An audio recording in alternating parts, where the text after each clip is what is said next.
So welcome everybody to this serene oasis of tranquility. For those of you who are coming to the beginner's introduction to meditation class, it's not always as noisy as this. And anyway, you're not supposed to be in here. The beginner's class is in the room to my right, where we have a lovely meditation teacher who will teach you the fundamentals and basis of meditation. Here we do the ongoing class, and it seems apropos, correct to talk about how to deal with disturbances in meditation. Because I've only got a few more bricks to cut on the front over there, and just getting ready, because tomorrow, if you don't know already, we have our Wesak celebrations all day. That's the biggest celebration in the Buddhist year, celebrating the birth, enlightenment, final passing away of the Buddha. So that's a big day tomorrow, so we're going to make sure they're cleaned up and out of here by tomorrow, which is why they're working today. And for those of you who haven't been to that celebration before, please come along. And if you're not free that day, never mind, come anyway.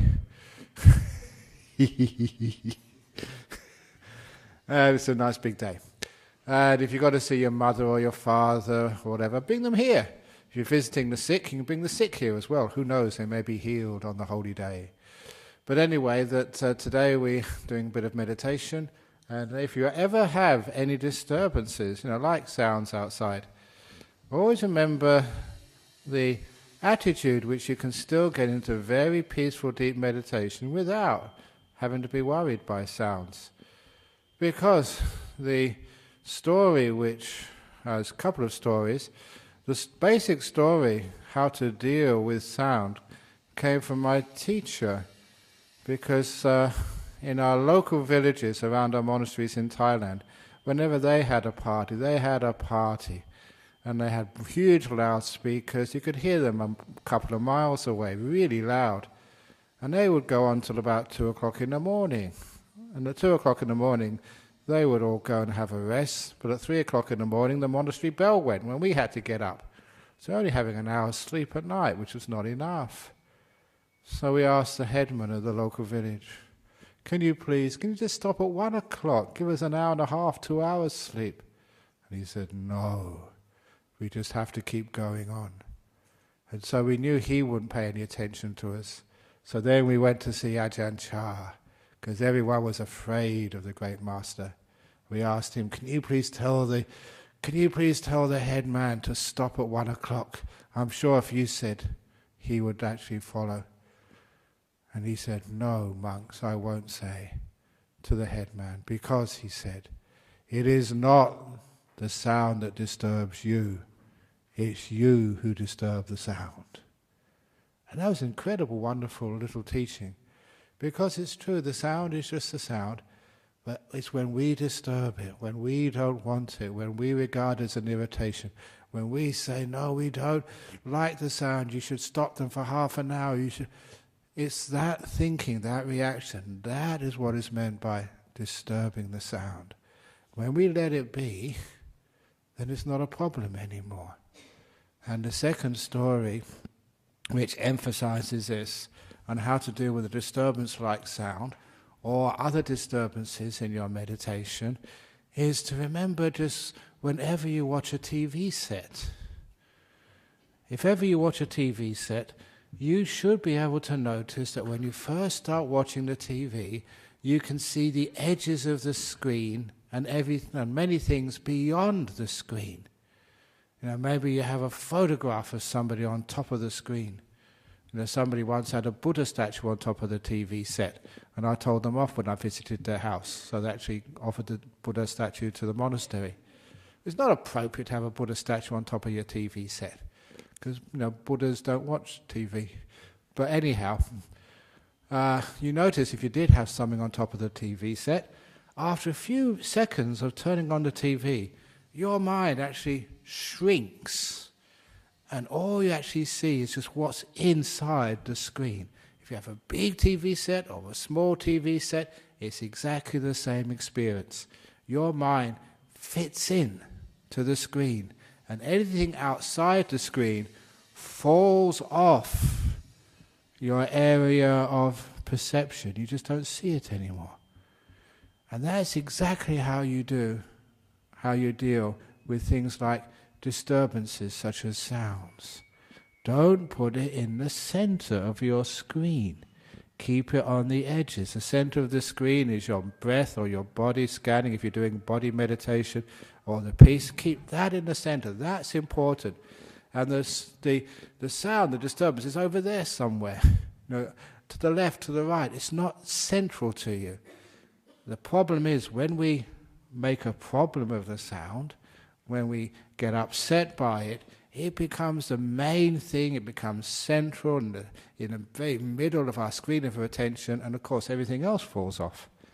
So, say you're watching the breathing in the meditation, keep the breath in the center, and you can hear the sound, but you're watching the breath. The sound is not the central part of what you're watching. It's on the edge, it's peripheral. And keep watching the breath, keep watching whatever's right in the center, and after a while, you can't hear the sound. It just disappears, it falls off. You don't disturb the sound, and then it vanishes. You disturb it, which means you make it important, you give it centrality in your field of attention, and the sound stays for a long time, and it really upsets you. Don't give it any added emotional importance. It's just sound, that's all. Keep it to the edge, and soon you'll just focus on what's inside. It's the same way that people can watch a movie at home, or they can be watching, especially guys watching a football match. I don't know if that's ever happened to your husband and to you, but maybe people have told me this is actually very true. Your husband's watching a footy match, and you come up and said, "Oh, no, there's somebody on the phone for you," and he doesn't even move. He just simply can't hear you. He's not ignoring you. He's just, your sound is fallen off the screen of his attention. He's totally focused on the football. Or you may be watching a movie, you're totally focused on the movie, and you can't hear anything else, literally. Because if you're really focused, and that whatever is in the center of your field of attention is really important to you, then everything else vanishes. And that's a wonderful way we can actually meditate almost anywhere, and we're not disturbed by any sound. Many years ago, it was like a political process about what was happening under the military junta in Burma. A few of the Burmese Buddhists over here, this was 20, 30 years ago when Aung San Suu Kyi was under house arrest, and they wanted to make a silent protest, and that was done in Hay Street, just opposite the Mall. And they invited me to come there. And when I asked, "What are you doing?" because monks don't usually protest, so we're just sitting meditation in the street on the pavement by the church. They had permission to do that, so that's what I did too. And so it was really wonderful to be able to meditate for 2 hours on the pavement in the middle of the city. And I remember I was opposite a shop, I think it was called Time Zone or something, where they had these video games and this music was blaring out in the middle of the city. And how could you meditate in a place like that? And that's actually what I did. My breath was the center of the screen, and all the other sounds of traffic, all the other sounds of the video game shop, of people going past, that was all on the edge. And I was focused in the center, and after a while you couldn't hear any sound anymore. That's how to deal with distractions. And unfortunately in our modern world it's really hard to find a place where it's just totally quiet. Even here, if we didn't have the builders outside doing the last of the brick paving, we'd still have, aircraft going overhead, dogs barking, or people deciding to mow the lawn on a Saturday afternoon between 3 and 4 o'clock. It's very difficult to find a place where there's no sound at all. So because of that, this is how we can learn how to meditate in any place, and even if there is sound, we keep that on the edge. We focus in the middle on our meditation objects, whatever it is. The sound is not central, it's over there somewhere to the edge, and after a while it vanishes and we don't hear it. So now we have the compactor going, vroom, vroom, vroom, vroom, vroom. They must have heard me, as if this was permission. But anyway, There it is, that's our life. And once you learn how to do this, it's very, very easy. Okay, so let's get going, doing some meditation. And if you practice what I've said, after a short while, the sound will vanish. Okay, and so there's some people outside. Please, those outside, if you want to come in, you can come in, but I don't know what they're up to there. But if they're going to the beginner's meditation class, that is the room to my right.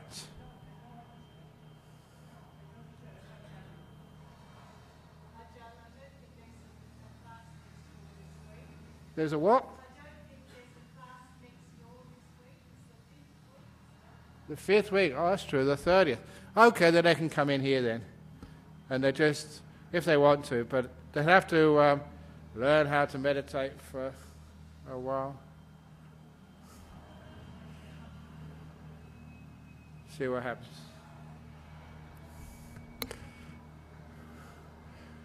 I often say that there's a lot of people in our modern world, they don't like organized religion.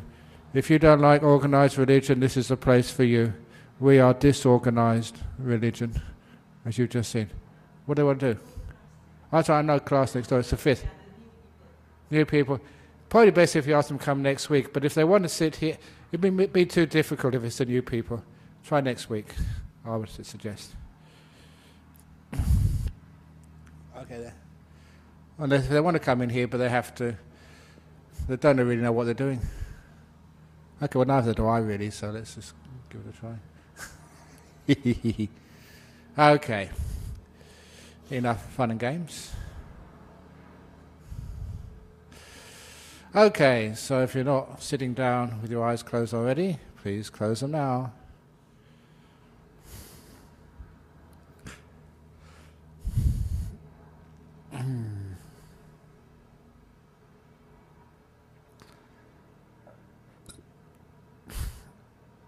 And first of all, bring your attention with your eyes closed to your body. So see if you can center on your body. And the body being like a bubble for you. And the sound is outside of the bubble. It's not central. Can you feel the sensations in your body now? How are your legs?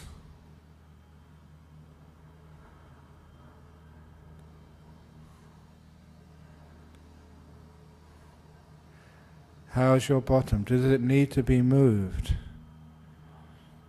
Sometimes that we have to fidget this or fidget that to get our body into the most comfortable position.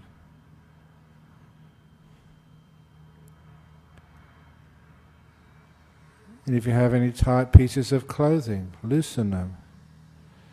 The back doesn't have to be straight like a stick.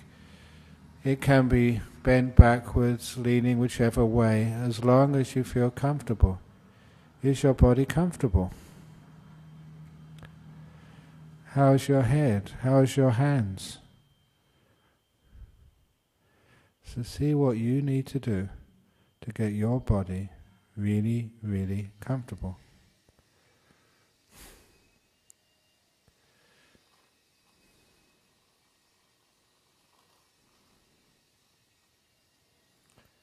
And be aware of your body, not the sound.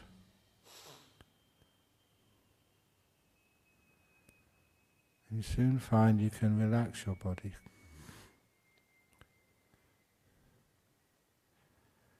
And the first part of the meditation is just dedicated to relaxing to the max. It's an exercise in letting go. Because when you let go, things get easier. When you control, your body tenses up.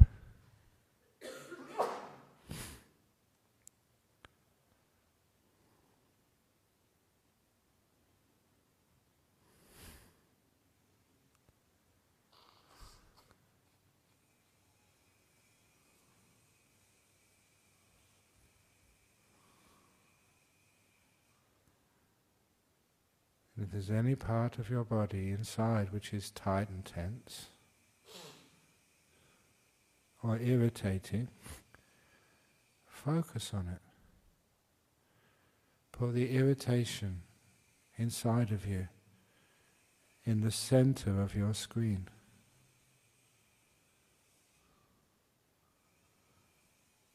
That gives you mindfulness.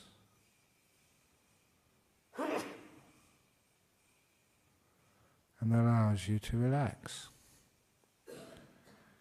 The awareness gives you feedback.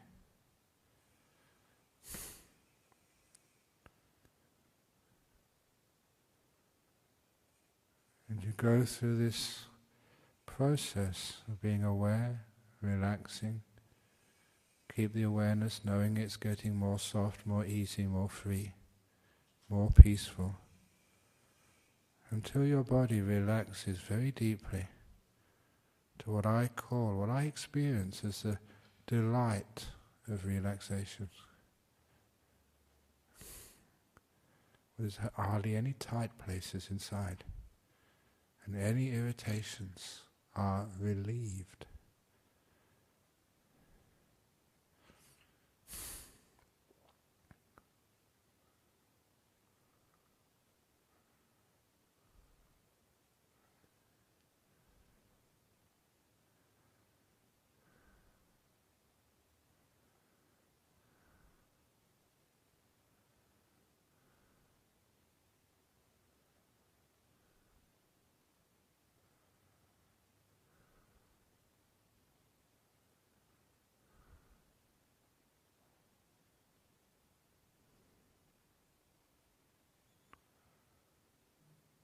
Just relaxing your body.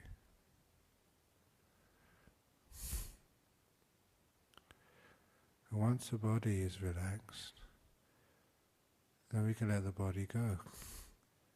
Just be inside of our mental world. Just making peace with whatever we are aware of right now. Not fighting it, not complaining. Not going anywhere else. Not lingering in the past or running off into the future which hasn't happened yet, but just being in this moment.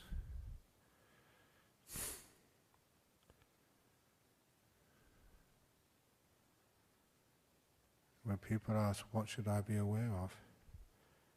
The answer is whatever's happening right now. Whether it's a thought, whether it's a physical feeling or a sound, just be aware of it at the beginning. Just noticing it, being kind. This is called establishing awareness.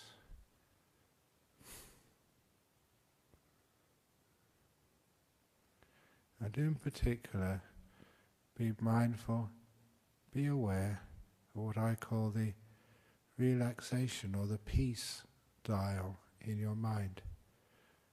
Just like on a dashboard of a car, you have many dials, which shows you how fast you're going, which shows you how much petrol you have left in the car, which shows you how hot the engine is.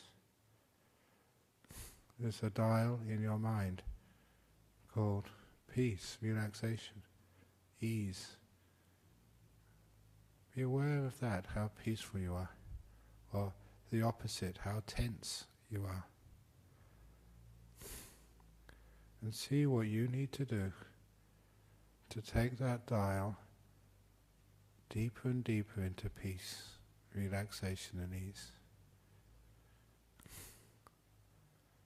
In the same way you relax the body, we relax the mind.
Keeping the awareness of peace in the center of your screen.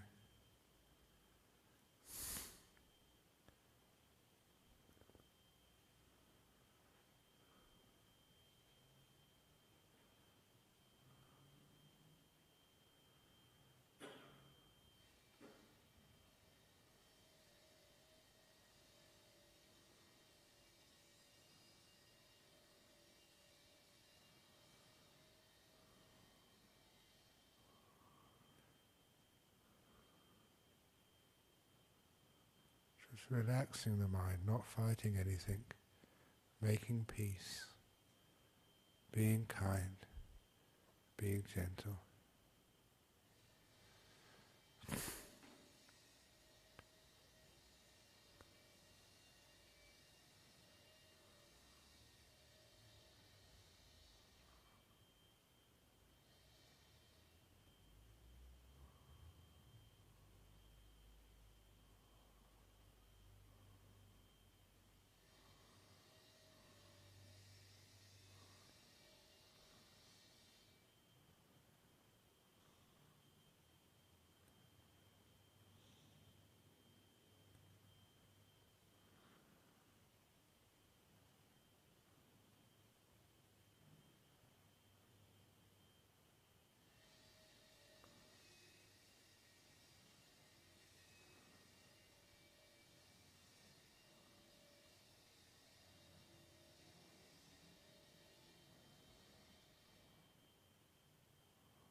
Getting close to the end of the meditation now.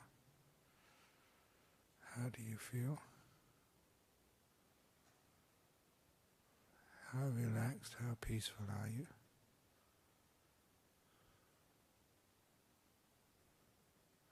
And why?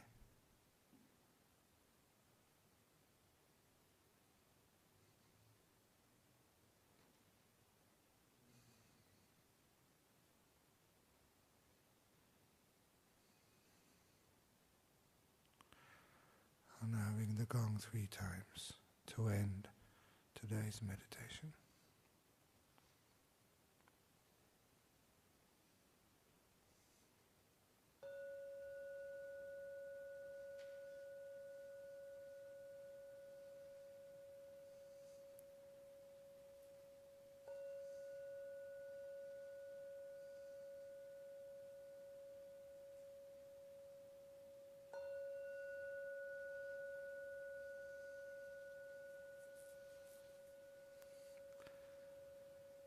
Very good.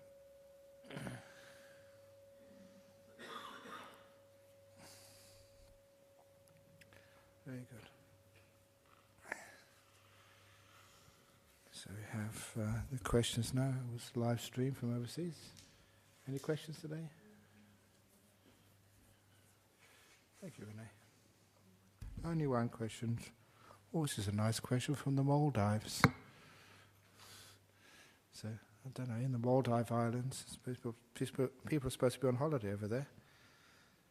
I'm having migraine always.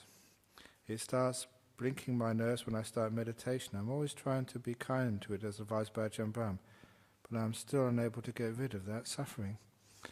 Okay, if a person does have a migraine, obviously the first thing is to find out any medical or prior solutions to the migraines. And if there's no medical solutions, and then the next thing to do is learn how to make peace with those migraines. I do remember one member of our Buddhist society here, he said he had migraines when he was a young man, and he was in the British Army. This was, and he used to say he was over in Germany, doing some maneuvers over there. And he said the only way he could deal with his migraines is just go deep inside of them.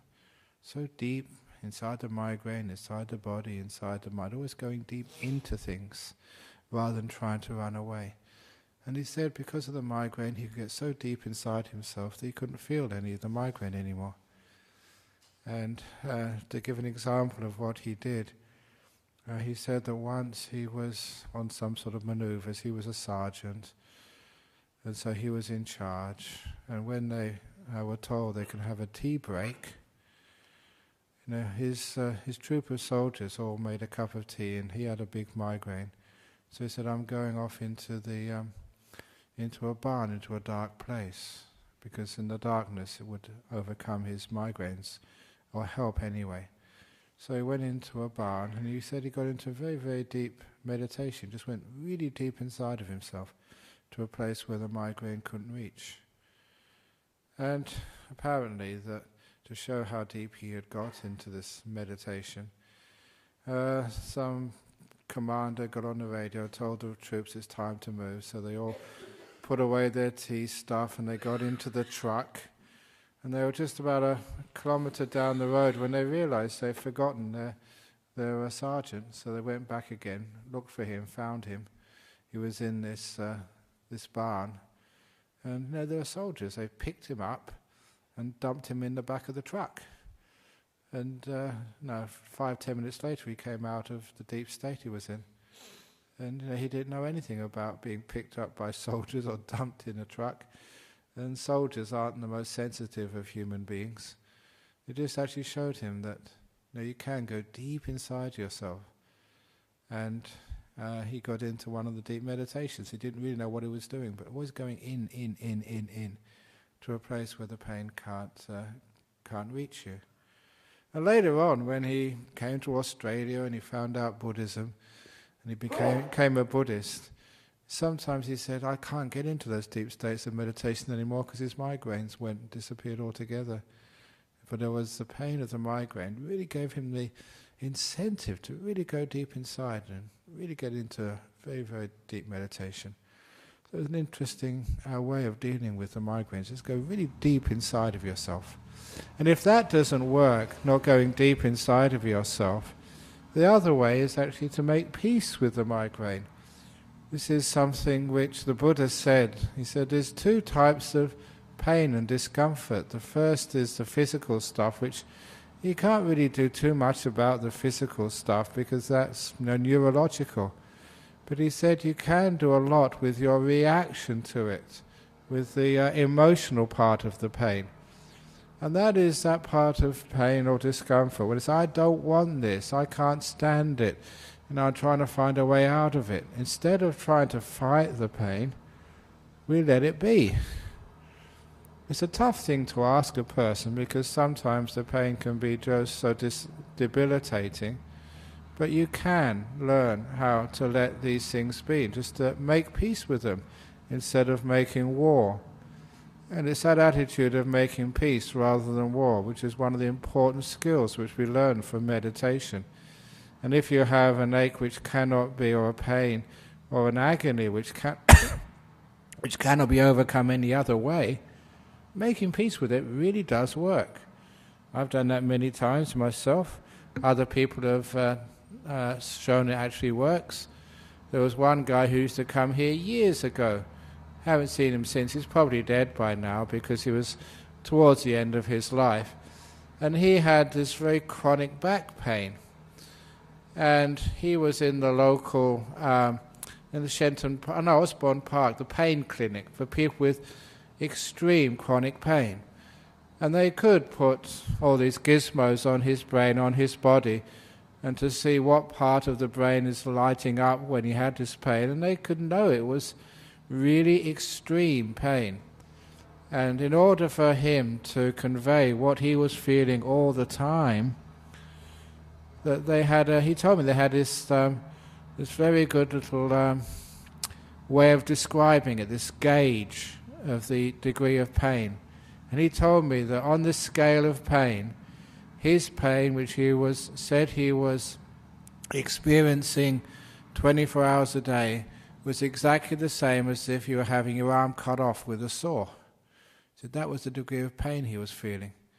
And because of that degree of pain, he was legally allowed to take, at that time anyway, any drug, even those which were supposed to be prohibited according to law. And it was such extreme pain that he could take anything for it. But he said what really got him to be apart from that pain is to learn how to meditate. He meditated so deeply into that pain. And he said they put the machines on him. And he could actually get his mind so still, his body so still, that he said he could stop breathing, for long periods of time. Really, really deep meditation. And that's a way of overcoming his pain. And it was amazing to see him, and he was actually the real deal. So you can overcome the deep pains, number one, by going deep inside of it.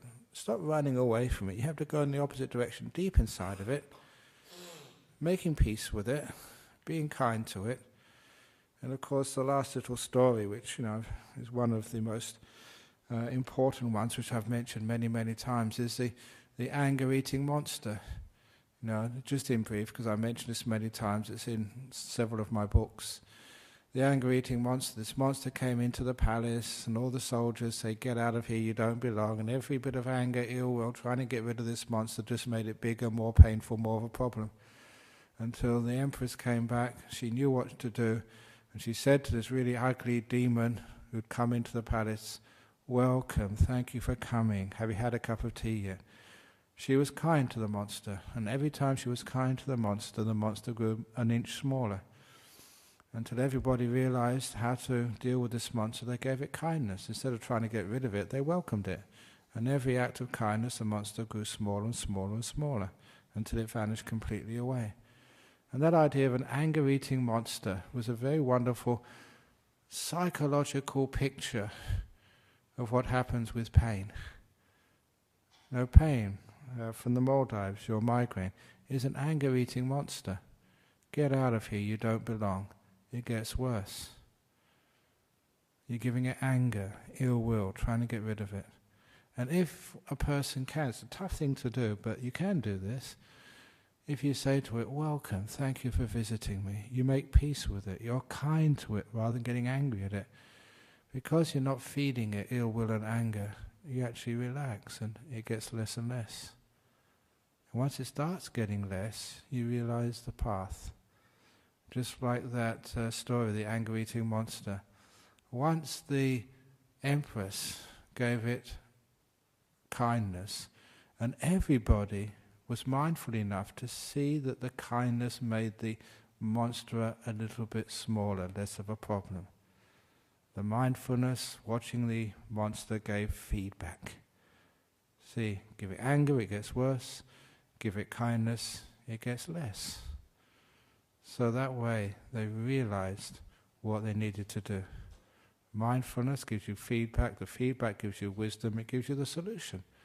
And carried on applying that solution of letting the monster be, being kind to it, until the monster eventually vanished. So that is a way to try to overcome the migraine, try to get beyond it. And it usually works. So, it starts blinking my nerves when you start meditating.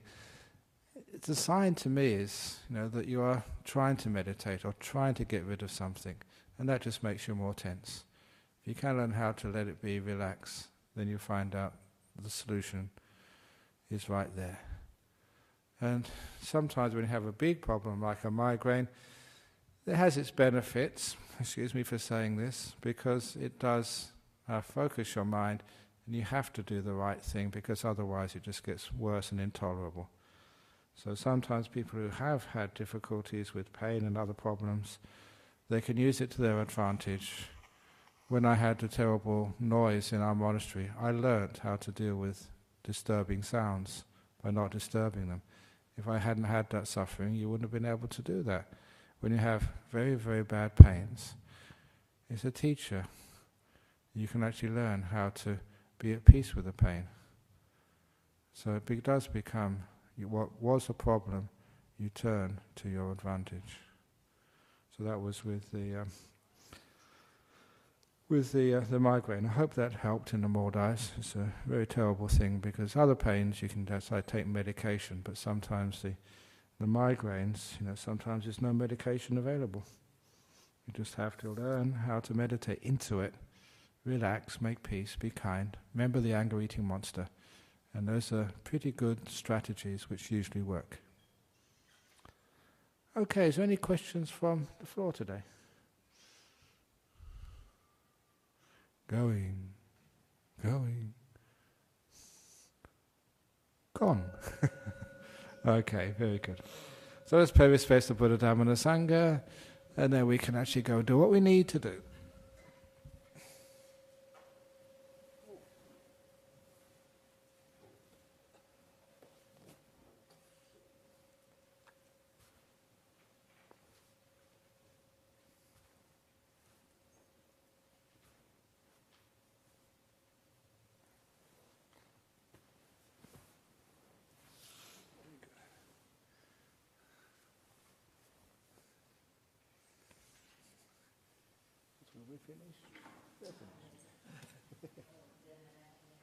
Okay, what have you got, young lady?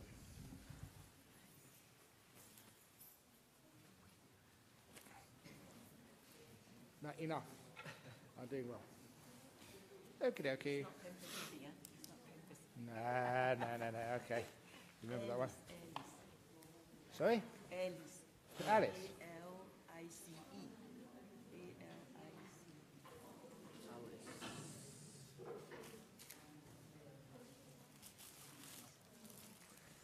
One. Is it all for Alice? Yeah. Wow, lucky Alice. Because she looked after us very well.